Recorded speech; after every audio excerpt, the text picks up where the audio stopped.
Dimanche Ligue 1 et on va avoir des belles affiches entre Lyon et Lille. Lyon qui va jouer à domicile contre Lille, t'imagines? Ah, il fut un temps où ça aurait été une belle affiche, une affiche magnifique, mais aujourd'hui non. Aujourd'hui, Lyon retrouve un très beau jeu avec une équipe jeune qui impose son football contre une équipe lilloise en perdition, malgré un très bon entraîneur. Mais tu sens qu'à Lille, il y a un problème. Il y a un problème, je sais pas quoi, mais il y a un problème. Je vois pas Lyon perdre contre Lille. Ça, c'est dit. Voilà, en plus, un Hendrick qui fait rayonner Lyon et la Ligue 1. Merci à lui. Et franchement, côté lyonnais, ça pousse, quoi. Il y a une jeunesse avec un camembert, là, en attaque, qui a performé en Ligue contre PAOK, là, franchement, magnifique. Moi, je vois Lyon gagner. Ça va pas être facile parce que Lille, c'est jamais facile. Mais Lyon va s'imposer. Ensuite, Angers-Metz, les amis, Angers-Metz, qu'est-ce que tu veux? C'est pas une affiche kiffante, hein, c'est pas une affiche qui fait rêver du tout.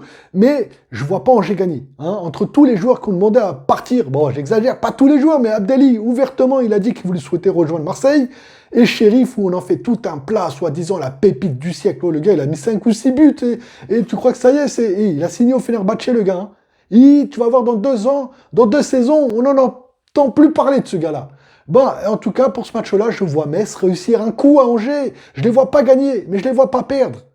Et oui, mon loulou, je pense qu'un match nul et les 2 équipes vont marquer. Ensuite, les amis, on va dans le sud.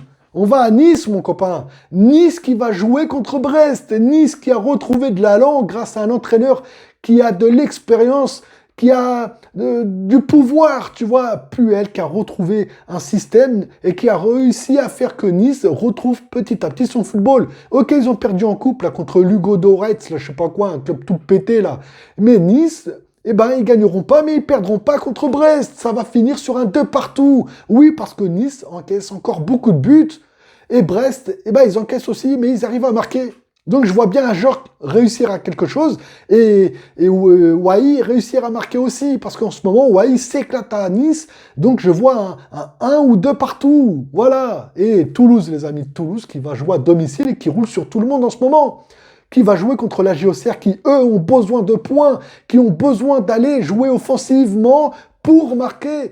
Mais quand ils jouent offensivement, il n'y a plus personne défensivement. Donc ils encaissent des buts. Donc je te le dis, ils vont perdre encore, ils vont se faire rouler dessus par les Toulousains. En plus que les deux, il y a eu des conflits là entre président et entraîneur. Oui, donc pour moi, Toulouse va faire mal à la JOCR. Je vois bien un 3 ou 3-0 pour Toulouse. Désolé, mes petits bourguignons. Mais là, vous allez probablement regarder vers le bas encore une fois de plus. Et là, les amis, l'affiche du siècle, l'affiche du soir, c'est Strasbourg contre Paris.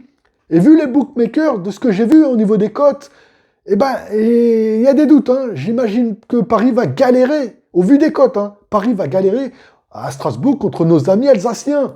Et franchement, pour moi, ça ne serait pas une surprise. Strasbourg qui va jouer son affiche de Ligue des Champions ce dimanche soir avec des joueurs talentueux, avec une progression constante, un nouvel entraîneur qui va jouer pour la première fois à la tête de Strasbourg contre Paris, eh ben, je vois Strasbourg réussir quelque chose. Je ne sais pas quoi, les amis, j'espère pas qu'ils vont taper Paris, mais peut-être un match nul. Le match nul, pour moi, est largement possible pour Strasbourg, avec un Panicelli. Puis on se rappelle du dernier match, ils nous ont fait galérer, les Alsaciens. Ils ont été redoutables contre Paris. Ils ont joué crânement leur chance. Ils ont proposé du jeu et ils ont été très bons. Ils ont été très bons, Strasbourg. Donc, Strasbourg, le match nul est possible. Voir les imaginer gagner, c'est dur, mais c'est possible. C'est possible. Et vu les cotes que j'ai vues, Strasbourg a un coup à faire, les gars. Donc voilà, c'était mon opinion concernant ces matchs du dimanche soir. Dis-moi si tu es OK ou pas avec ça, en commentaire, toujours.